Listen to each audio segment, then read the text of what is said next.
Bonjour tout le monde, merci d'être là si nombreux. Moi, je vous un petit mot d'accueil, vous remercier et puis de passer surtout la parole à Emmanuel Amiot chez Oliver Wyman qui a travaillé sur cette édition.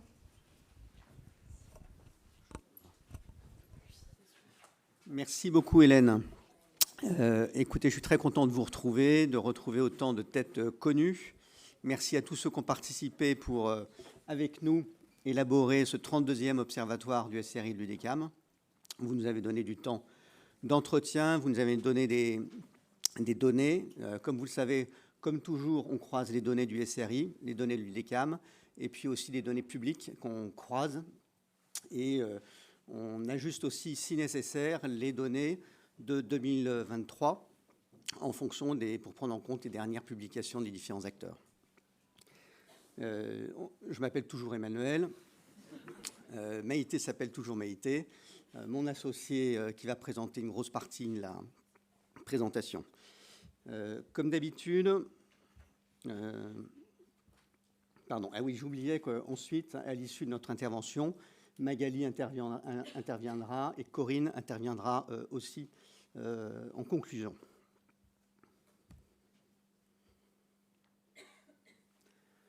Donc, comme d'habitude, on va aller revoir d'abord la synthèse des résultats. Ensuite, on présentera les différents leviers, le display, le search, le social. Et puis, on fera un zoom sur les grandes tendances.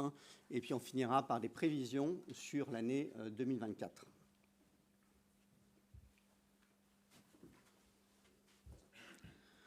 Petit point de méthodologie. La méthodologie, elle n'a pas changé. On l'a présentée sous une nouvelle forme.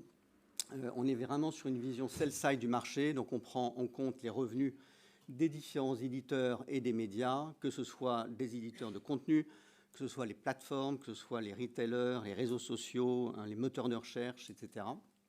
Et on prend en compte l'ensemble des modes de commercialisation, que ce soit le programmatique, le gré à gré. Tout ce qu'on exclut, en fait, c'est ce qui est extension d'audience et off-site. Mais on prend en compte l'ensemble des revenus de tous ces acteurs. Donc, notre étude est assez complète. On n'oublie rien. Et on essaye de faire au mieux pour avoir les meilleures estimations du marché pour les chiffres publics de manière très granulaire, de manière très bottom-up, acteur par acteur.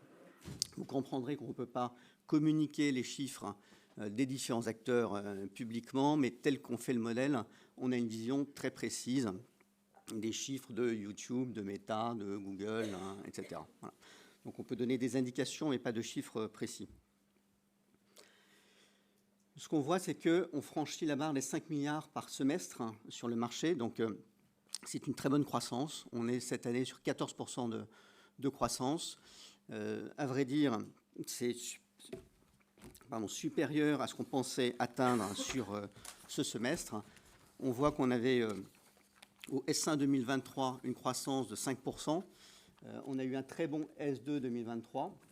Donc on est vraiment sur cette tendance de croissance importante.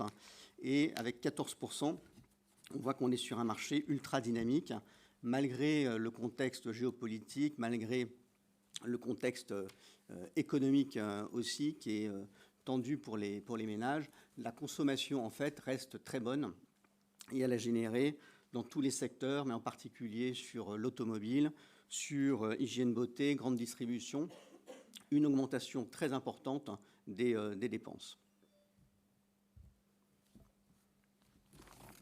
Et une slide traditionnelle qu'on vous a montrée depuis plusieurs sessions, c'est un marché qui continue à croître depuis 2014.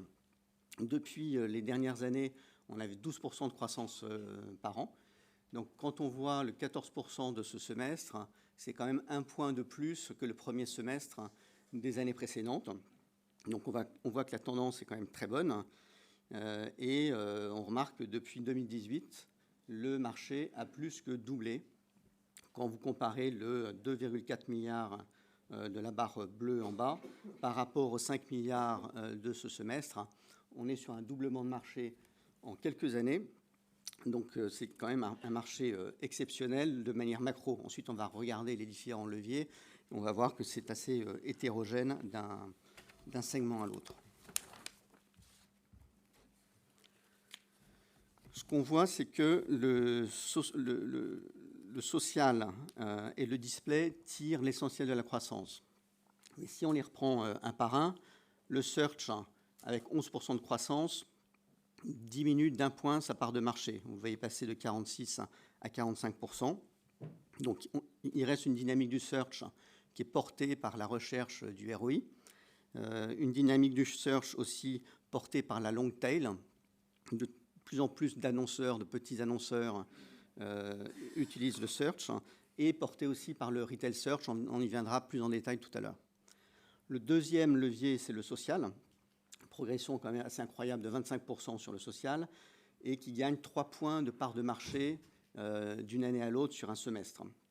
On a maintenant un social qui vaut 1,4 milliard. C'est énorme. Et pour nous, le principal effet, c'est la progression de la long tail. Toujours de plus en plus d'annonceurs petits avec une super expérience client facile. C'est aussi des progressions d'un Meta qui, au niveau européen, a cru 30% sur le Q1 2024. Donc Meta, et pas que Instagram, mais Facebook aussi, avec des augmentations de CPM assez importantes tirées par la vidéo. Et une progression de TikTok aussi d'environ 30%. Et portée aussi par des nouveaux annonceurs, en particulier des annonceurs chinois, Chine et Temu par exemple, mais d'autres, qui mettent beaucoup d'argent sur la table sur les réseaux sociaux. Le troisième, c'est le display. Le display tire bien son épingle du jeu, avec une croissance de 15%, c'est très important. Il reste étal quant à sa part de marché à 19% et atteint presque 1 milliard sur le semestre. Sur l'ensemble de la traction du display, on peut l'attribuer, on le verra tout à l'heure, essentiellement à la progression de la vidéo en fait. Et le dernier, l'affiliation emailing comparateur, est à peu près stable à 1%. On voit que l'emailing en particulier souffre pas mal, et les autres, l'affiliation comparateur augmente, mais on a une chute assez importante de l'email.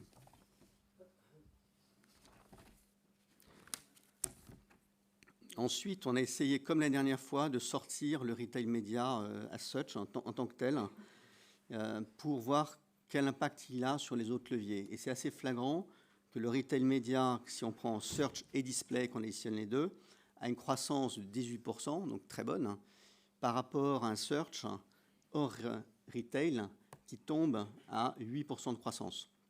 Donc on voit qu'on a un search qui est plutôt en perte de vitesse par rapport aux réseaux sociaux si on lui enlève la partie retail search. On a vraiment une sorte de transformation qui commence en fait. On pense que l'IA va en particulier changer le search de manière importante. Mais c'est important d'avoir en tête cette nouvelle segmentation qui peut-être de plus en plus dans l'observatoire du SRI prendra le pas sur l'autre segmentation. Voilà, je vais laisser Maïté rentrer dans les leviers. Merci Manuel. Bonjour à tous. Donc moi, vous m'entendez bien? Ouais, j'ai besoin. Non, c'est bon, parfait. Donc moi, je vais rentrer dans le détail de chacun des leviers. Comme d'habitude, on va faire un zoom un peu profond sur le display, catégorie par catégorie, type d'acteur par type d'acteur. Et puis ensuite, on passera sur les autres leviers que sont le search, le social, affiliation, emailing et comparateur. Alors, comme l'a dit Emmanuel, on a un display qui a été en très grande forme, en fait, ce semestre. C'est dans la droite lignée de ce qu'on a vu au semestre précédent, mais c'est quand même encore une accélération du display. On parlait il y a quelques années d'un levier qui était probablement en perte de vitesse complète, voire qui commençait à être obsolète. Et en fait, on a une renaissance du display qui, vous allez le voir, se distribue entre différents types d'acteurs et qui est notamment porté par la vidéo. Donc là, plus 15%, c'est-à-dire supérieur au marché total, qui est à 14%. Si je passe sur cette décomposition de la croissance par type d'acteur, donc c'est une slide qu'on présente tous les ans qui n'est pas forcément facile à comprendre, donc je vais juste l'expliquer très rapidement avant de rentrer dans le détail. L'axe des ordonnées, vous voyez la taille en fait du marché pour chacun de ces types d'acteurs. Le taux de croissance est sur l'axe des abscisses, donc plus on est à droite, plus on croît vite. Et ensuite, les différentes couleurs. En vert, on voit tous les acteurs qu'on appelle de l'édition et d'info. Donc nous, dedans, on mettait les acteurs traditionnels de la presse, notamment. Les acteurs retail et services en rose. Donc là, ça va être tous les retailers, mais aussi on inclut Le Bon Coin, Se Loger, par exemple. En bleu, c'est les plateformes de streaming vidéo et musical, donc typiquement les Netflix, Amazon Prime, on a aussi Dailymotion, YouTube. Et puis en gris, les acteurs traditionnels, entre guillemets, télé et radio. Premier renseignement de cette slide, c'est qu'en fait, la bulle la plus à droite, c'est les acteurs télé et radio.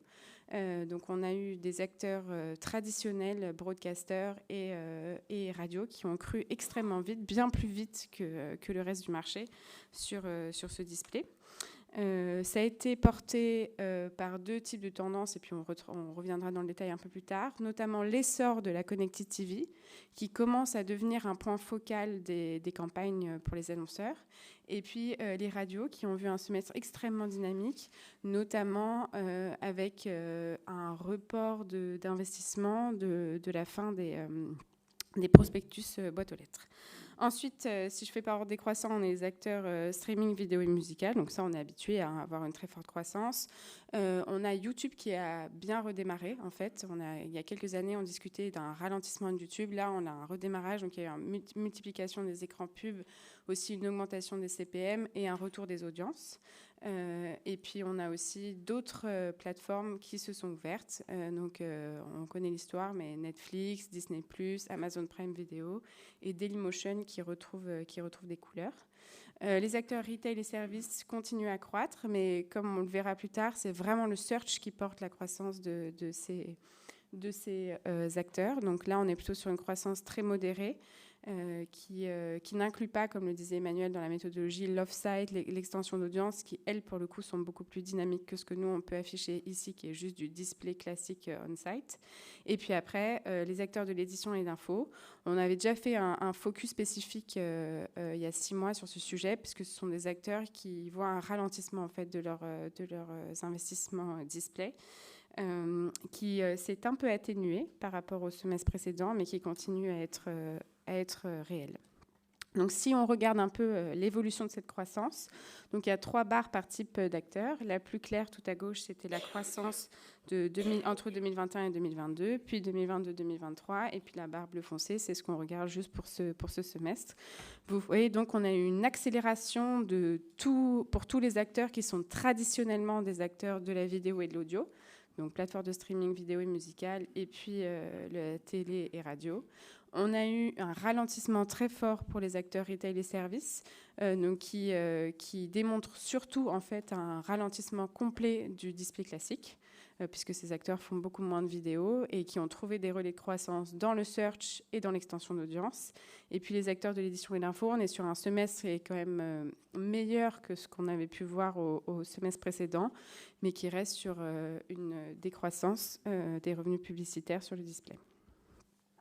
Si on décompose le display par type de format, cette fois, on voit très clairement que la vidéo, non seulement est devenue largement majoritaire, mais ça maintenant on est habitué, mais surtout porte une très grande partie de la croissance, à la fois en pourcentage, mais aussi en valeur absolue. Donc là, nous, on inclut à la fois l'in-stream et l'out-stream. Comment on explique la croissance de la vidéo ? Il y a eu une explosion du nombre d'inventaires, puisqu'il y a plein de nouvelles plateformes qui se sont ouvertes. Il y a aussi plus de formats qui ont permis d'intégrer des vidéos dans de nouveaux types, d'intégrer de nouveaux types d'inventaires vidéo. Ensuite, on a une demande croissante des annonceurs de développer des plans médias qui croisent la télé linéaire et la télé connectée. Et ça, un grand nombre d'acteurs en fait, ont bénéficié de ces plans médias. Et puis, tout ça a résulté en des CPM qui ont augmenté sur la vidéo, notamment avec tout un sujet de mesure de l'attention qui devient central dans une partie des campagnes et qui est bien meilleur sur la vidéo que sur d'autres types de formats. Ensuite, on a un classique qui stagne. Donc, si je vous mets le chiffre après la virgule, on est à 0,3%. Donc, c'est quand même une toute petite croissance, parce que vous voyez, on passe de 294 à 295 millions d'euros.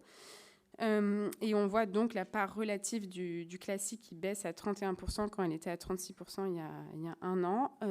Là, c'est un peu le pendant de tout ce que je viens d'expliquer sur la vidéo. En fait, c'est des formats qui ont moins d'attention, les CPM sont moins élevés et le ROI est un peu moins bon que ce qui peut être vu sur notamment la vidéo.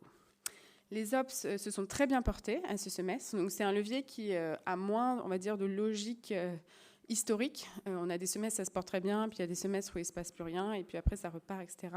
Là, on a un effet notamment JO, où il y a quelques acteurs qui spécifiquement ont accompagné des top annonceurs des JO sur des opérations spéciales en ligne. On pense à Brut, par exemple. Et ça a été un semestre qui a été très bon sur les ops, qui représentent à peu près 7% du total du display. Et on conclut sur l'audio, donc qui continue à être très dynamique. En fait, l'audio, c'est un levier qui continue à avoir des taux de croissance qui dépassent les 25%, alors qu'on commence à être sur des tailles significatives du marché, puisque comme on a atteint 53 millions à ce semestre, en toute logique, on devrait avoir dépassé les 100 millions à la fin de l'année. Et c'est porté à la fois par une évolution des usages des consommateurs, une évolution aussi des formats. Donc, on a beaucoup parlé, par exemple, de podcasts qui sont avec des inventaires qui sont vendus en host-read. Donc, c'est-à-dire que la personne qui parle dans le podcast est aussi celle qui fait l'annonce publicitaire pendant le format. Et ça a beaucoup d'impact. Ça a beaucoup été vendu. Il y a eu des grosses campagnes, par exemple, d'Airbnb ces derniers mois. Et puis, c'est une très bonne complémentarité avec la radio linéaire. Donc, en fait, c'est un peu la même logique cross-média, télé-linéaire, téléconnecté, qui se retrouve maintenant sur les podcasts dans des plans médias qui sont assez bien structurés. Si j'avance, donc la vidéo, je pense que je vous ai dit à peu près tout ce qui est intéressant à savoir. On continue à voir que c'est quand même l'in-stream qui porte la très grande majorité de la croissance et dans ces acteurs. Pour rappel, nous, on inclut YouTube. On met YouTube dans le display et on inclut aussi Dailymotion. Voilà, et l'outstream continue à croître, mais évidemment beaucoup moins fort, avec quand même un outstream qui stabilise une part à peu près à 8%, et puis la très grande majorité du marché qui reste de l'instream. Si je zoome sur l'audio, ce qu'on faisait traditionnellement, c'était d'essayer d'isoler la part de la croissance qui venait des plateformes. Donc, ce qu'on appelle les plateformes, ça va être des acteurs comme Deezer ou Spotify, par exemple. Et là, on voit qu'en fait, la dynamique de croissance est portée pas que par les plateformes. On a vraiment une très, très forte croissance, plus 27%. Enfin, c'est exceptionnel en réalité, par les radios, les régies généralistes et puis ce qu'on appelle les réseaux publicitaires qui vont être les acteurs comme Audion ou Acast. Ce que je disais tout à l'heure, c'est qu'on a eu une croissance du nombre d'inventaires sur l'audio, avec une inflation aussi sur les CPM, maintenant que en fait, ce levier a montré sa puissance et a montré qu'on peut avoir une logique ROIste. Il y a eu une accélération aussi de la part du programmatique, alors qu'au départ, c'était des campagnes qui étaient essentiellement du gré à gré, qui étaient presque similaires à des ops. Maintenant, on est vraiment sur quelque chose d'industriel qui tourne, où une partie des inventaires sont vendus en programmatique. On a eu aussi une extension du nombre de secteurs d'annonceurs qui sont intéressés. Donc, on est allé vers de l'automobile, du telco, de l'entertainment, ce qui était un peu moins le cas ces dernières années, où c'était plutôt les acteurs, on va dire, les clients traditionnels de la radio qui achetaient de l'audio. Et puis, on a aussi, dans ces chiffres, une très forte croissance de YouTube sur l'audio qui vend des inventaires audio. On en avait déjà parlé il y a 6 mois, mais c'est une tendance fondamentale qui continue à être vraie. Voilà. Alors, sur le programmatique versus le gré à gré, il y a quelques années encore, comme quoi parfois on se trompe, on se posait la question, est-ce que le programmatique est en train de ralentir? Est-ce qu'on est en fait, les modèles traditionnels de publicité avec du gré à gré et des gros annonceurs va plutôt redevenir la norme? La réalité, c'est que le programmatique continue à croître très très vite. C'est dans la lignée complète de ce que disait Emmanuel qu'une partie de la croissance de ce marché est quand même portée par la longue traîne ou long tail d'annonceurs. Et en fait, plus les formats deviennent industriels, plus c'est facile de les vendre en programmatique, plus en fait ça ouvre la soupape pour ces petits annonceurs qui peuvent venir acheter des inventaires. Et donc, on voit cette croissance du programmatique sur le display à plus 19%, qui fait monter la part totale à 65%. Et juste une toute petite précision pour ceux qui regardent tous les chiffres et qui additionnent, on exclut ici les OPS, parce que par essence, il y a peu d'intérêt de parler de programmatique pour les opérations spéciales. Ensuite, on décompose juste, il n'y a pas de message supplémentaire très intéressant, mais on a décomposé programmatique et gré à gré, ou non programmatique pour être plus précis, entre vidéo et classique. Bon, sur la vidéo, on voit que les taux de croissance sont très très bons, qu'on soit en programmatique ou non. En revanche, sur le classique, on est sur un format qui est en train de se commoditiser en réalité, où le display classique vendu en gré à gré est en décroissance. Et on est plutôt sur une logique soit de tout petits annonceurs de long trail qui vont acheter en programmatique des bannières, soit des fins de budget où on rajoute un peu de ROI ici et là en achetant du programmatique en gré à gré, mais ça reste en décroissance et les leviers investis vont plutôt être search social et toute la vidéo sur le display. Je vais vous présenter maintenant très rapidement le baromètre de l'Alliance Digitale qui nous permet d'avoir une visibilité sur la répartition des recettes programmatiques par type de commercialisation, donc c'est ce que vous voyez à gauche, et par format. On est ici aussi sur une vision sell-side, donc c'est complètement aligné avec ce qu'on présente dans l'Observatoire. Et juste pour être très précis, dans cette analyse, ont été exclus des acteurs comme YouTube et la VOD des broadcasters qu'on appelle la BVOD. Tous ces éléments, ils ont été présentés hier, le 10 juillet. Donc, je vais être très, très rapide. Ce qu'on retient, c'est principalement que l'open auction, donc c'est ce que vous voyez en bleu foncé sur ces graphes, reste le type de commercialisation de prédilection, avec près de 71%, donc ce que vous voyez sur le camembert, des investissements programmatiques, ce qui est une proportion qui est plutôt stable par rapport à ce qu'on avait vu au premier semestre de 2023. Ce qui est assez intéressant quand même à noter, c'est qu'au sein des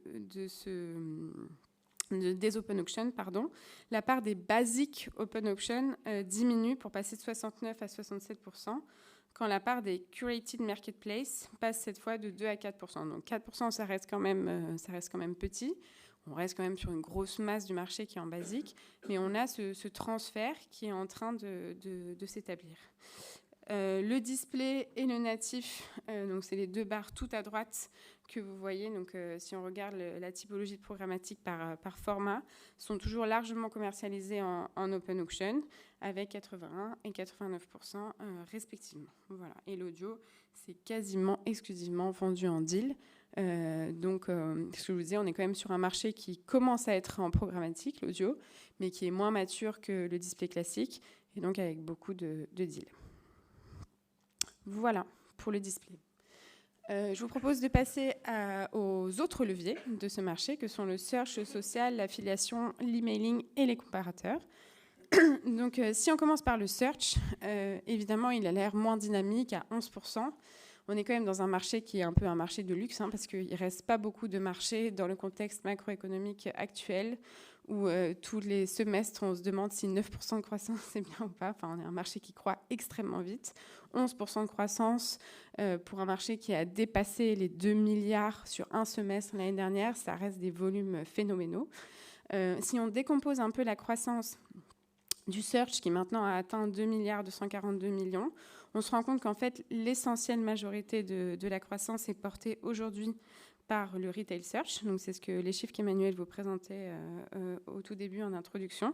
Et ce retail search, il a dépassé les 425 millions à ce premier semestre. Google est toujours en croissance, pour ceux qui ont un doute sur le sujet, mais a une part de marché qui se stabilise aux alentours à peu près de 90%. Et une petite note de méthodologie, nous on inclut Google Shopping dans le search classique, ici pas dans le retail search, parce que c'est assez difficile d'un point de vue méthodologie de séparer les revenus de Google, donc on préfère pas trop faire d'erreurs. Le search, ça reste un levier qui est extrêmement attractif parce que c'est cette logique héroïste pure qui est très claire pour les annonceurs, avec des investissements qui sont de plus en plus bas de funnel. et de plus en plus aussi de liens sponsorisés dans les inventaires. Ce que disait Emmanuel aussi en introduction, c'est que la Gen AI ou l'IA générative est en train d'introduire des modifications un peu structurelles sur la façon dont le search fonctionne. On est en train d'évoluer vers des modèles de zero-click search. Donc, je pose une question et ça me sort une réponse sans que j'ai à cliquer sur aucun lien. La difficulté dans ces chiffres, c'est que, en fait, nous, on montre que le search qui est en dehors des réseaux sociaux, ici dans les chiffres. Et on sait bien que les réseaux sociaux sont en train de devenir des moteurs de recherche fondamentaux et que TikTok, notamment, commence à commercialiser des inventaires sur le search, y compris en France. Donc, on a une partie du search, en fait, qui est en train de se déplacer, donc qui s'est déplacée très clairement vers le retail search, avec une logique héroïste pure, et qui est en train de se déplacer aussi en partie sur le social, ce que nous, on montre pas spécifiquement. Donc, on a aussi, nous, une question dans l'équipe de revoir peut-être un peu la segmentation de l'observatoire dans les années qui arrivent pour bien capturer cette tendance qui nous paraît fondamentale. Petit zoom rapide sur le retail média, parce qu'entre les différentes slides, on commence à avoir dit les messages principaux. Donc, levier extrêmement dynamique, plus 18% de croissance. On est à presque 600 millions d'investissements sur le premier semestre. Le display, même s'il ne croît pas très vite, se stabilise aux alentours de 155 millions par semestre. Des volumes qui sont considérables. Là, on reste bien au-dessus de ce que TikTok, par exemple, commercialise comme inventaire, et on a un retail search qui croît à 25%, donc qui en fait est dans la même dynamique que ce qu'on a vu sur les réseaux sociaux. Justement, très bonne transition vers le social. Donc, petit rappel de ce qu'on appelle ici le social, c'est la somme en fait des chiffres d'affaires publicitaires réalisés par les plateformes que sont Meta, donc avec ces 4 réseaux sociaux, Facebook, Instagram, Messenger et WhatsApp, X qui était anciennement Twitter, LinkedIn, Snap, Pinterest, TikTok et Twitch. Voilà, c'est ça qu'on inclut dans ces chiffres. Et on n'inclut pas YouTube qui est dans le display par méthodologie. Donc, très forte croissance. Ça s'explique par Meta, qui a une croissance en fait exceptionnelle à ce semestre, et qui n'est pas qu'en France, qui est dans le monde, mais en particulier en Europe, où ils ont publié des chiffres, ils sont à plus de 30% sur l'Europe de croissance. Ils se développent très fortement avec la long tail, long train d'annonceurs, qui représentent l'essentiel de la croissance des revenus publicitaires. Ils ont une croissance des CPM. Les estimations, c'est que les CPM au global ont augmenté entre 70 et 85%, donc des CPM qui ont presque doublé en réalité, notamment parce qu'en fait, il y a une bascule complète des inventaires de Meta vers la vidéo, quasiment exclusive.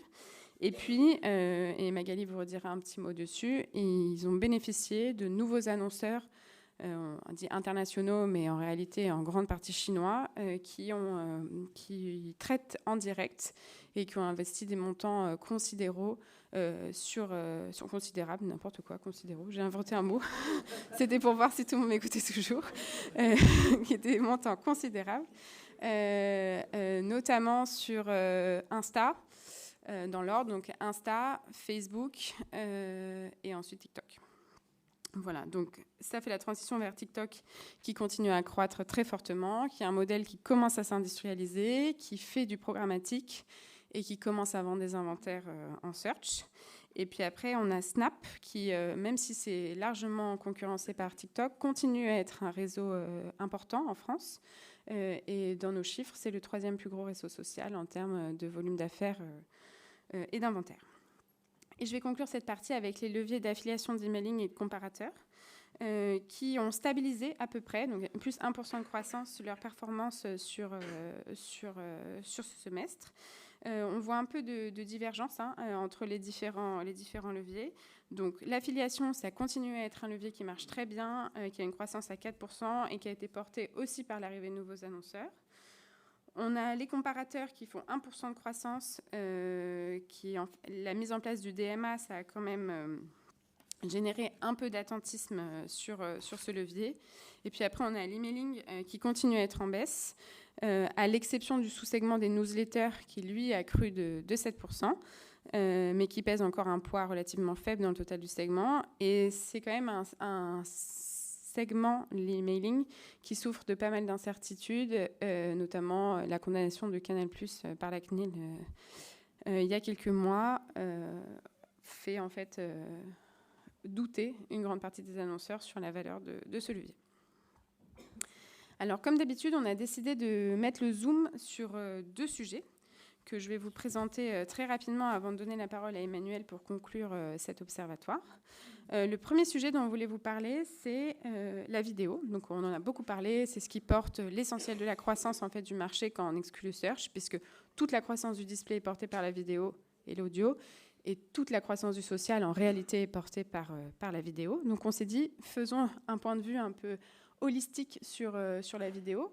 Donc, si on regarde le total des investissements publicitaires sur la vidéo à ce semestre, on atteint à peu près 1,2 milliard. Donc, c'est extrêmement élevé.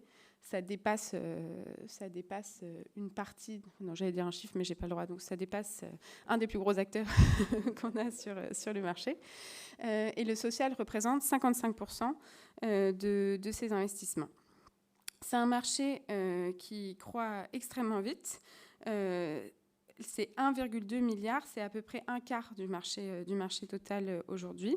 Le social, c'est 55%, comme je viens de le dire. C'est une croissance qui est extrêmement soutenue par à la fois les vidéos courtes, verticales, donc inspirées de TikTok, donc les Reels sur Insta notamment, où il y a énormément d'investissements, mais il y a aussi dedans tous les formats de Facebook, qui continuent à être une plateforme extrêmement valorisée par les annonceurs, qui a des ROI extrêmement bons, avec une audience qui a un pouvoir d'achat qui est plus élevé en fait que ce qu'il peut y avoir sur des Insta ou des TikTok, et donc un ROI qui est plus clair pour une partie des annonceurs. Mais c'est aussi un levier qui est porté par des vidéos de plus en plus longues, avec des formats de plus en plus intégrés dans les feeds des réseaux sociaux. Et quand on regarde le display, lui, il atteint maintenant 45% de la vidéo. Il est très fortement porté par l'essor de la Connected TV, où, comme j'ai dit en introduction, commence à être un point focal d'une partie des campagnes, notamment évidemment pour les broadcasters avec cette logique cross-média, télélinéaire, téléconnectée, mais aussi pour des acteurs traditionnels de la VOD comme YouTube. Si je zoome sur le display vidéo à droite, en fait, on a quand même une très bonne nouvelle que les broadcasters traditionnels, si je peux me permettre, ont surperformé le marché. Donc, c'est les boîtes orange à droite.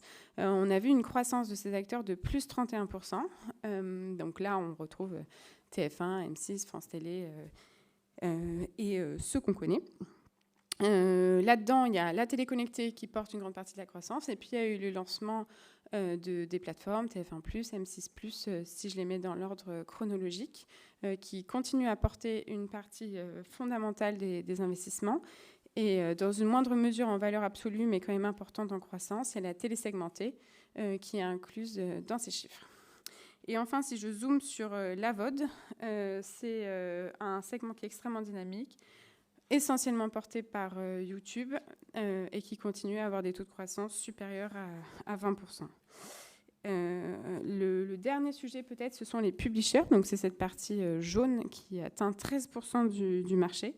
Les publishers, ce sont en fait tous les autres acteurs qui ne sont pas des acteurs de la VOD, des broadcasters ou des acteurs traditionnels SVOD, donc Netflix, Amazon Prime, etc.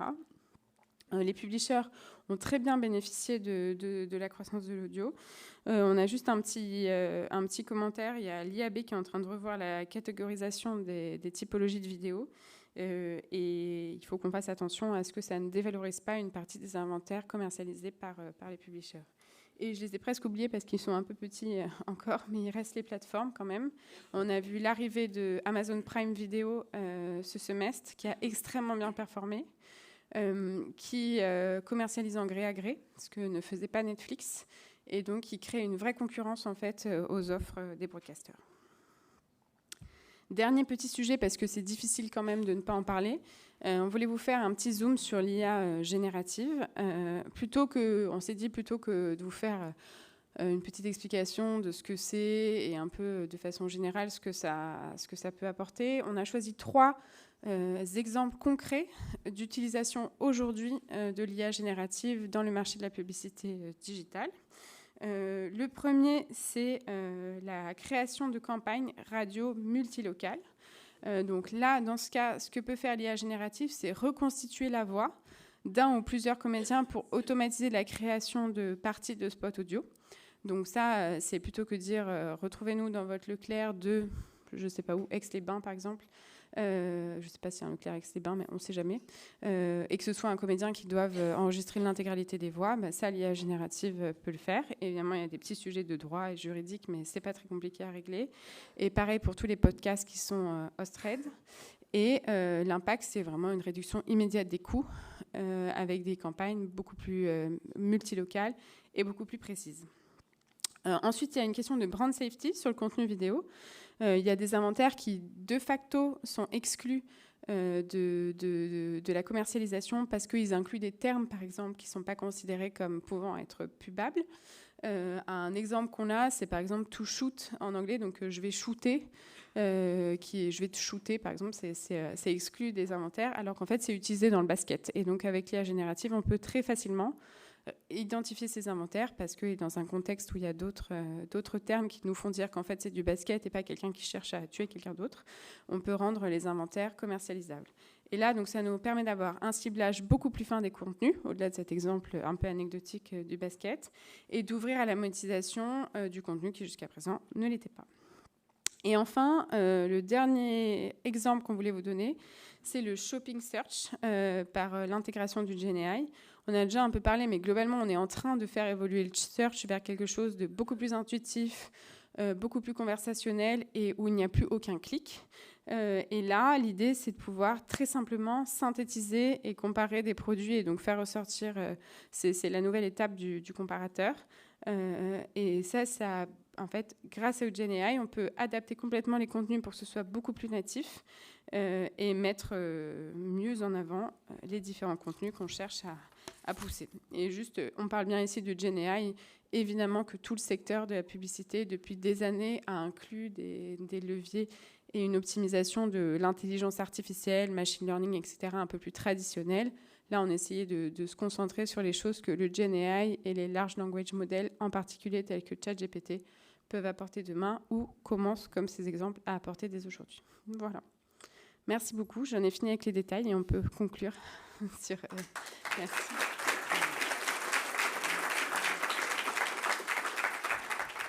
Merci Maïté, je dirais un seul mot, ça a été considérable. Et donc, elle a quand même donné environ, à mon avis, 300 chiffres en 20 minutes. Peut-être qu'on pourrait faire un petit quiz. Mais ça pourrait être une idée pour la prochaine fois, en fait, de faire un truc un peu interactif. Qu'est-ce qu'in fine on a retenu comme grand chiffre de cet observatoire? Maintenant, une partie que vous attendez tous, c'est la perspective pour 2024. Donc, on a fait 14% sur ce semestre. Ce qu'on prévoit, c'est 10% pour l'ensemble de l'année. Pourquoi 10%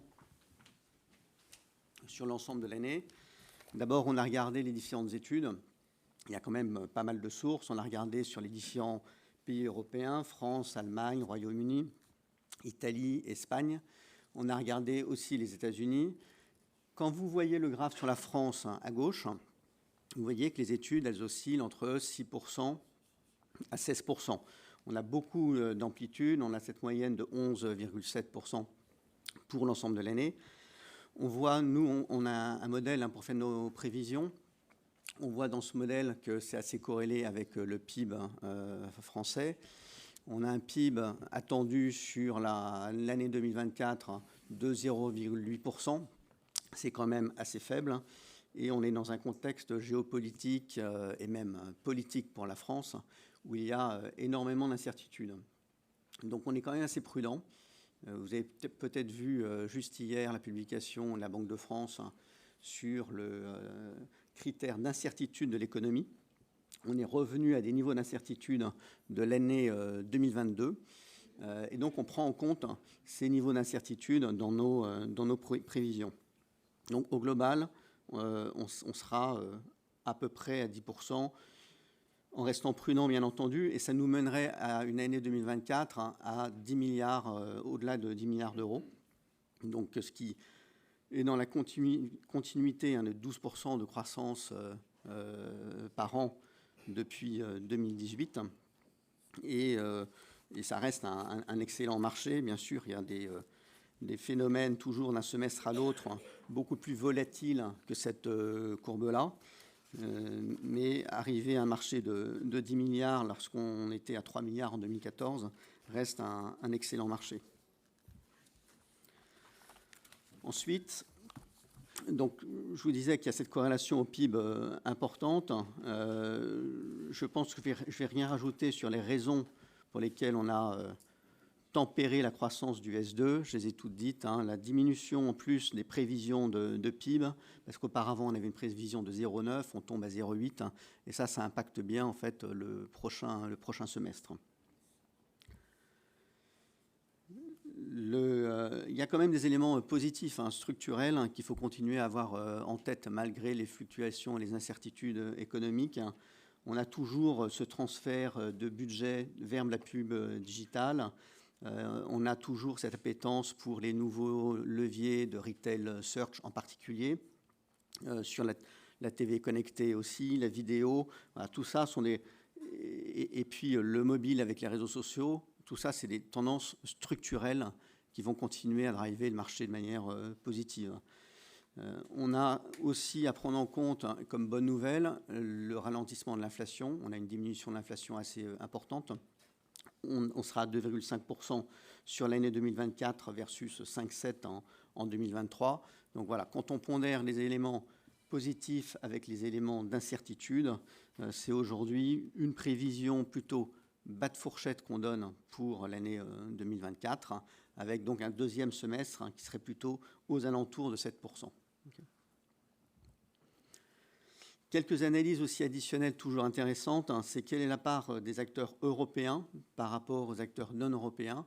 Et là, on voit une diminution de la part des acteurs européens, donc une légère diminution. Ils représentent 20% maintenant du mix par rapport à 21, ils perdent 1 point. Donc dans ces acteurs non européens, on a bien entendu essentiellement aussi du social, du search. Et on voit que dans les acteurs du display, on a une partie importante des acteurs européens plus importante, qui représente 57% du display. Mais cette part des acteurs européens dans le display a aussi tendance à s'éroder d'année en année par rapport à l'année 2022. Donc ça, c'est aussi un élément d'attention important. Autre élément d'attention important, je pense que c'est la première fois qu'on montre une croissance aussi grande des grandes plateformes, Google, Meta, Amazon, d'une année sur l'autre. C'est la première fois qu'on voit 4 points de croissance de part de marché. On était auparavant sur 1 point chaque année. On pensait continuer dans cette direction.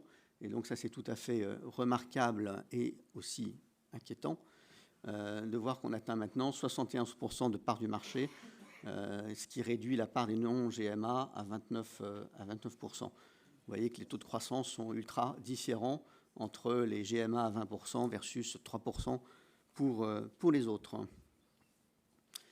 Qu'est-ce qu'il faut retenir au global? C'est que cette croissance de 14%, elle est drivée d'abord par le social, 44% de la croissance, et c'est d'un seul coup un progrès de 276 millions.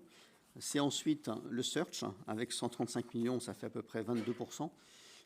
Et le display hors retail, à 122 millions, c'est 20% de la croissance. Voilà tous les grands messages chiffrés. Désolé de tous les chiffres. Il faut les retrouver dans le document. Et maintenant, je vais laisser la parole à Magali.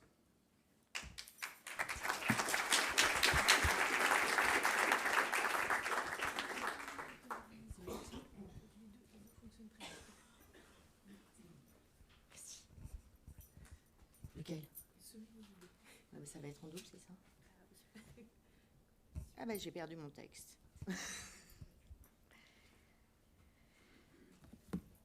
Vous m'entendez là? Oui. Ni hao. Ça veut dire bonjour en chinois. Pourquoi je vous parle chinois? Pas parce que le digital reste quand même un peu jargonneux. Tous les jours, je m'entraîne avec Jean-Baptiste. Ni parce que je suis un peu fatiguée et que je vais bientôt partir en vacances. ni quoique, parce que TikTok est le 3e réseau social, mais juste parce que je voudrais effectivement, en rebondissant sur ce qu'on peut dire, Maïté et Emmanuel, vous donner quelques clés d'interprétation de lecture de ce baromètre. En fait, vous savez que nous, on a les chiffres d'agence, et puis il y a les chiffres globaux, globaux, tout le marché publicitaire français que Oliver Wyman projette. Et on est capable un peu de faire la part des choses entre ce qui est du registre des grands annonceurs français, qui souvent, par du temps, passent par les agences pour leurs achats, et puis le reste du marché. Donc on a parlé de Longtail, mais on a aussi parlé beaucoup des grandes marques chinoises, dont beaucoup ont débarqué au 2e trimestre, je crois, l'année dernière. Donc on a, sur ce premier semestre 2024, encore une base de référence 2023 qui était sur les 3 premiers mois absente, on va dire, de chiffres de ces grands annonceurs chinois. Alors, on fait un peu de recherche documentaire sur Internet. Je voudrais quand même juste vous faire réagir à quelques chiffres.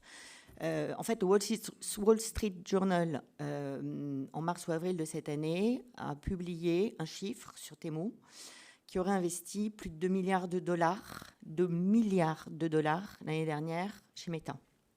Si on fait une règle de 3 en disant que le marché français globalement pèse 2% du marché mondial, ça fait quand même 40 millions sur Meta, rien que sur Temu. Et je ne vous parle pas de Shein et des autres. Et puis le baromètre du programmatique qu'a publié l'Alliance hier montre également que Temu est le premier annonceur en programmatique, donc qui n'intègre pas, je vous rappelle, YouTube notamment, mais j'imagine que ça doit être à peu près la même tendance chez eux.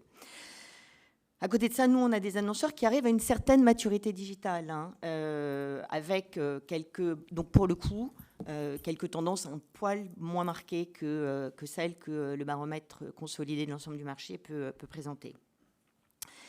Et puis, je ne vous parle pas de la Longtail. Effectivement, alors c'est des volumes par intervenant beaucoup moins importants que ceux des intervenants chinois, mais il y en a beaucoup. Et finalement, ils pèsent assez lourd également, effectivement, sur certains leviers que sont le social ou le search. Donc, deuxième, effectivement, tendance où on est un peu différent au niveau des agences par rapport au total marché, c'est la répartition par levier. C'est pas un scoop, hein, vous savez qu'on a un poids du corps beaucoup plus important en display dans les agences que sur le total du marché. La Longtail impacte énormément le search et on n'a pas les mêmes chiffres en search en termes de part de marché du search que l'Observatoire. En revanche, on a des dynamiques à peu près comparables. On a une excellente dynamique en display, on a une excellente dynamique en vidéo chez nos clients, avec un poids du social media qui est un peu moins impressionnant que ce que vous avez vu. Même chose pour le search. Un petit mot sur le retail. C'est vrai que le retail média continue de progresser en double digit, mais ça ralentit. On était de mémoire à plus 30 sur le retail média à fin d'année 2023 versus 2022. On n'est jamais qu'à plus 18 cette année. Ce sont des chiffres qu'on aimerait bien voir sur d'autres leviers, mais ça ralentit. Et effectivement, notamment avec le display, et je pense que le display est impacté par l'extension d'audience qui est prise en compte dans ces comptes-là.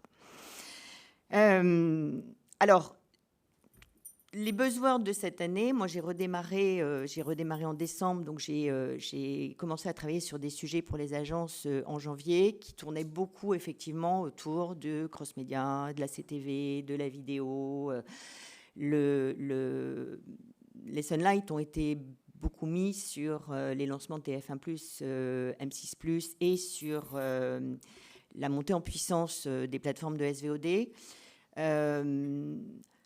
On a des chiffres extrêmement forts en termes de progression dans nos chiffres d'agence, qui ne sont pas très éloignés de ceux que vous avez vus là. On n'a pas exactement la même structure. On investit un peu plus en part de marché chez les publishers en vidéo dans les agences. Ça, c'est une bonne nouvelle, Corinne, je pense. Et pourtant, c'est vrai que moi, le chiffre qui continue de m'inquiéter, c'est cette bulle des sites d'information et d'édition qui est à nouveau en négatif, même si c'est un petit négatif. Et je pense qu'il faut qu'on soit extrêmement vigilant. On a collectivement alerté le marché par ce colloque qu'on avait fait à la Sorbonne au mois de mars. Il y a encore du boulot. Et je pense que la vidéo qui a le vent en poupe bénéficie pas assez au site d'information et d'édition. Il y a des choses à faire. Et quand je dis effectivement des choses à faire, c'est que la part de marché des GAMAM, le pourcentage de progression des GAMAM est impressionnant. Mais si je veux rester sur une note positive, les plus 34% des TV radio, de la bulle TV radio qui n'est représentée que par des marques françaises, et la plus belle progression de cet observatoire de l'e-pub. Donc je pense qu'il n'y a pas de fatalité et qu'en France, on peut aussi faire des trucs formidables. Merci.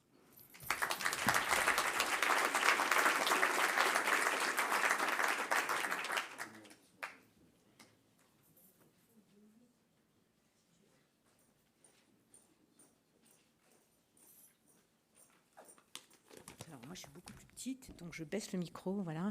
J'essaie de parler fort. Alors moi, j'ai plutôt tendance à parler très, très fort. Donc bonjour à tous, c'est presque terminé.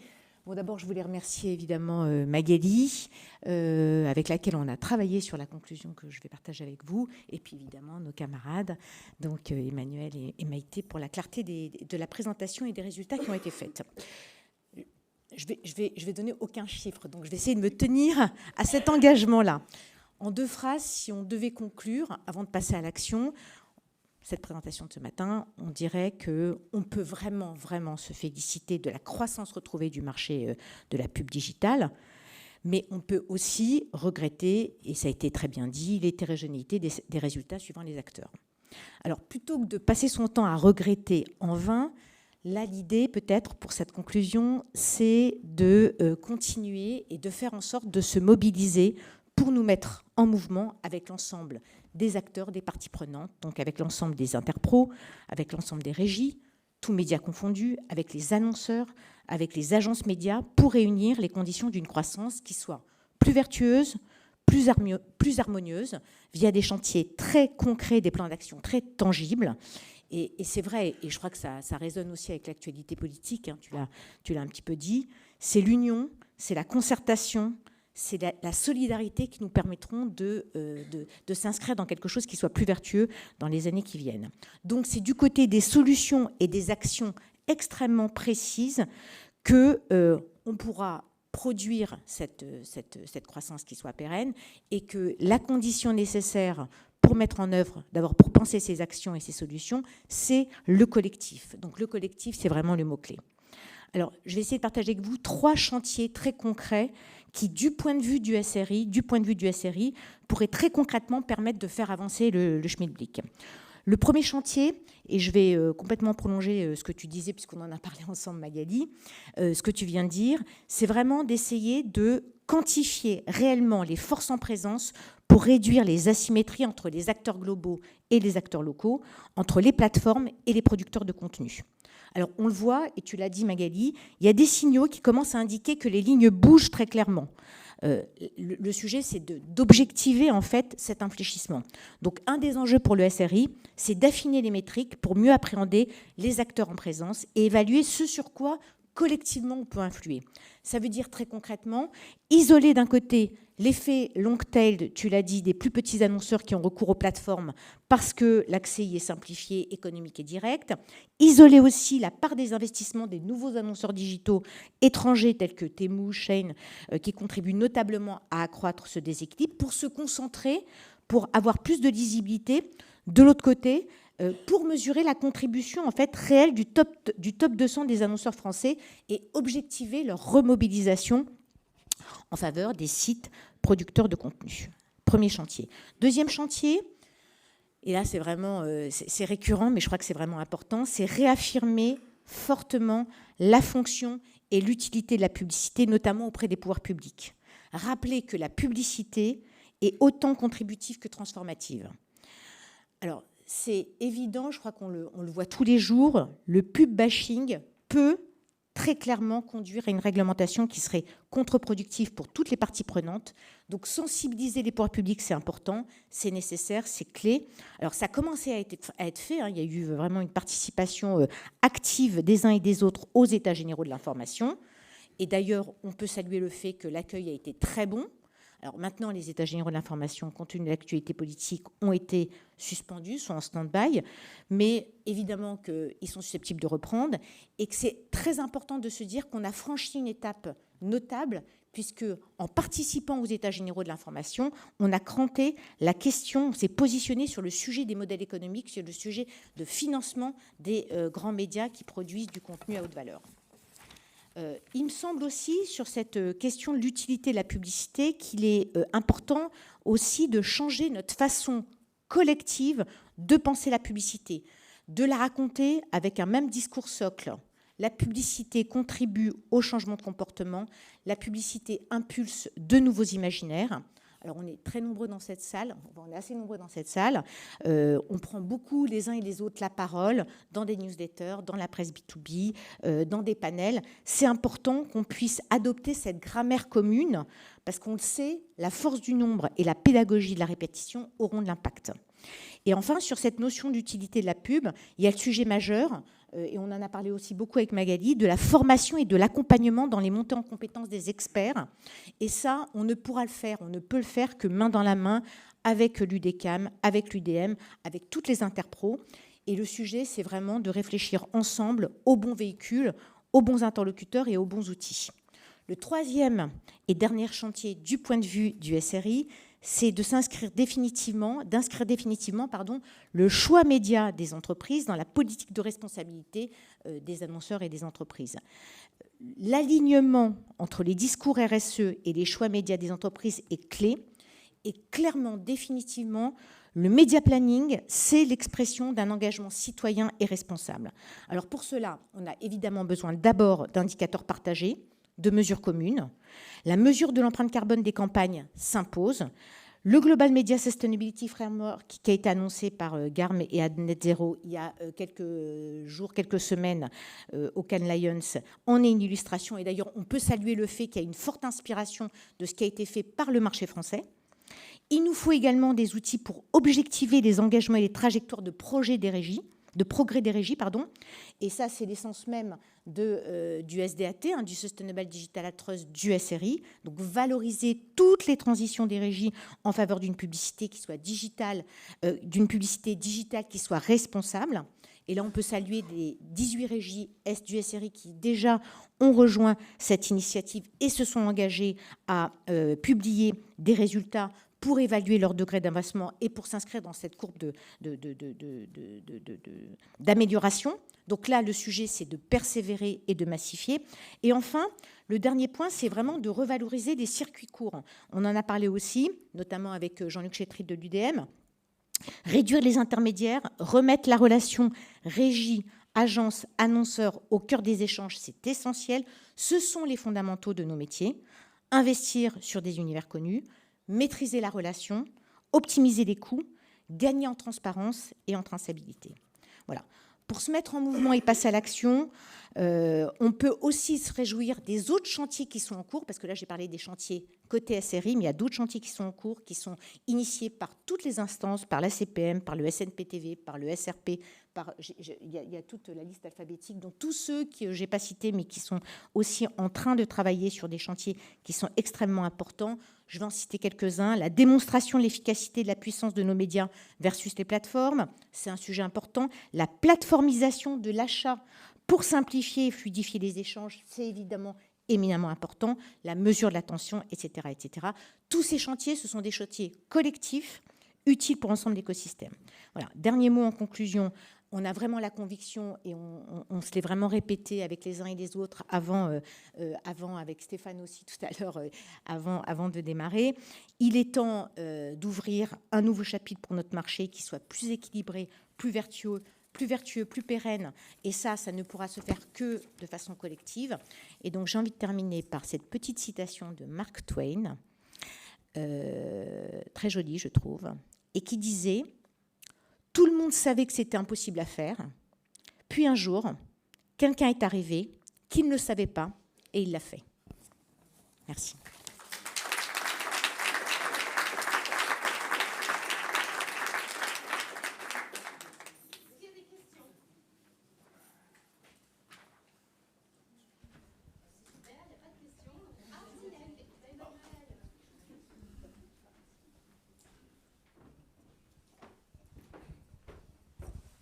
Oui, merci. Emmanuel Parodi pour le geste. Vous avez bien expliqué la croissance de la vidéo. C'est une question pour Maïté. Il y a un truc qui m'a surpris. Vous avez dit, bon, il y a une croissance en volume et il y a une croissance du CPM. Et j'ai justement noté, et pour moi c'est une des grandes informations de 2024, que sur le baromètre de l'Alliance digitale, il y a une baisse des CPM de la vidéo. Ce qui pour moi pose une question naturelle, c'est de savoir si on n'a pas atteint un palier entre l'offre et la demande, la fin de l'effet de rareté, entre guillemets. Mais comme vous avez dit l'inverse, du coup je suis perturbé parce que je ne sais pas quelle est l'origine pour vous, si vous observez une augmentation de ce CPM, et auquel cas, voilà, qui a raison entre les deux. Parce que sinon, pour moi, c'est un signal qui peut être structurel. C'est toujours moi qui ai raison. C'est une Alors, blague. allez-y, Tout le monde a expliquez-moi. raison. Tout le monde a raison, c'est juste une question de méthodologie, parce que dans le baromètre de l'Alliance digitale, et je vais laisser Arthur commenter, parce que je ne veux pas dire de bêtises, il n'y a pas le social, alors que là, il y a une explosion des CPM du social, et il n'y a pas la télé. Et il y a une augmentation des CPM de la télé. C'est ça, pardon ? Oui, c'est ça. Ouais, la télé, j'ai dit. Ah non, il faut dire la bivode, parce que c'est plus... Pardon. Voilà. Je pense que ça répond à la question, mais je ne sais pas si Arthur... Je ne vois pas où il est, Arthur. Là-bas. Tu veux commenter? Tu es d'accord? Ok. On a tous raison. Mais c'est quand même une tendance majeure. Et donc cet équilibre offre-demande, je ne pense pas qu'il soit encore trouvé, moi. En tout cas, ça va continuer à croître encore un peu la vidéo.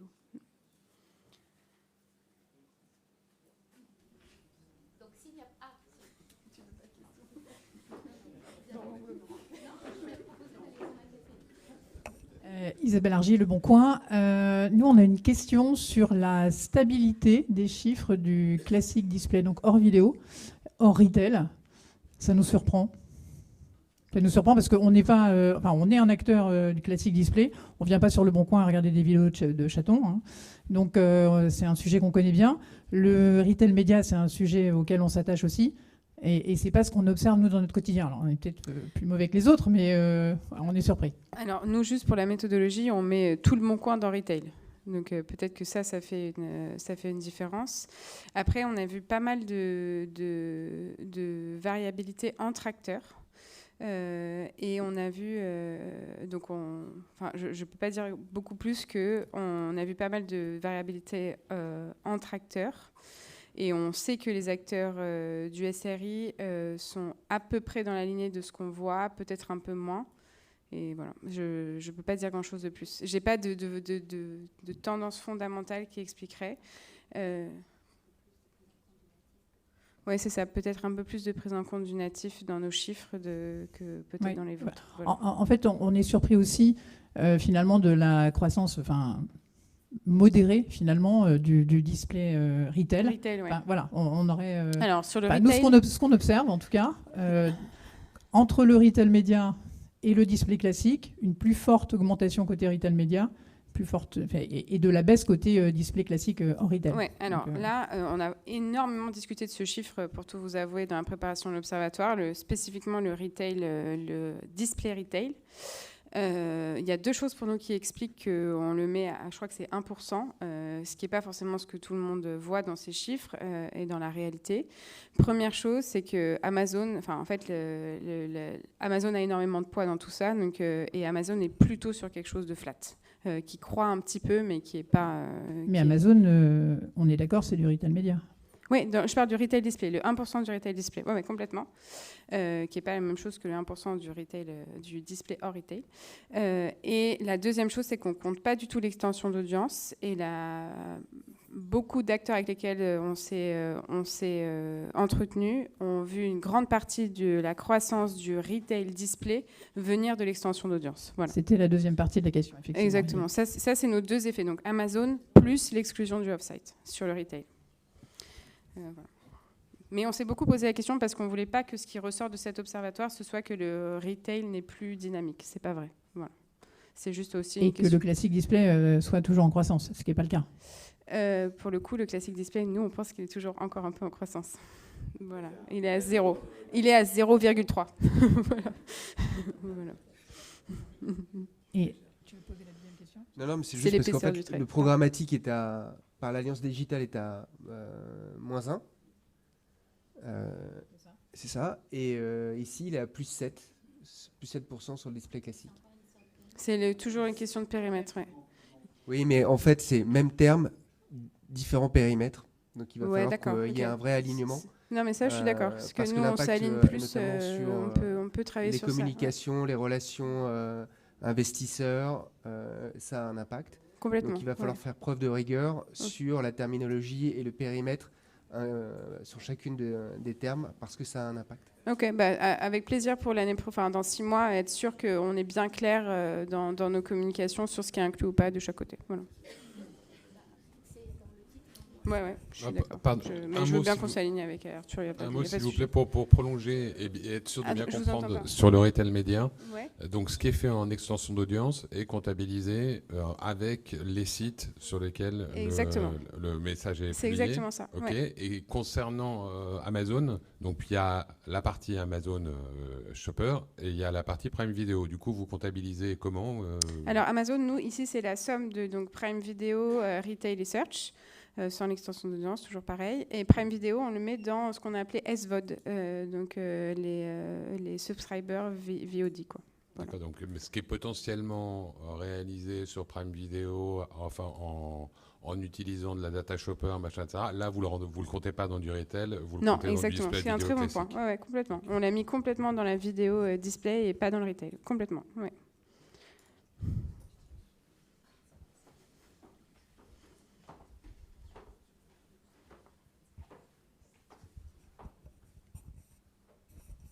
Jean-Michel Demarquis pour MyMedia. Vous avez de nouveau mis en exergue la progression importante du social media. Vous avez insisté sur Meta.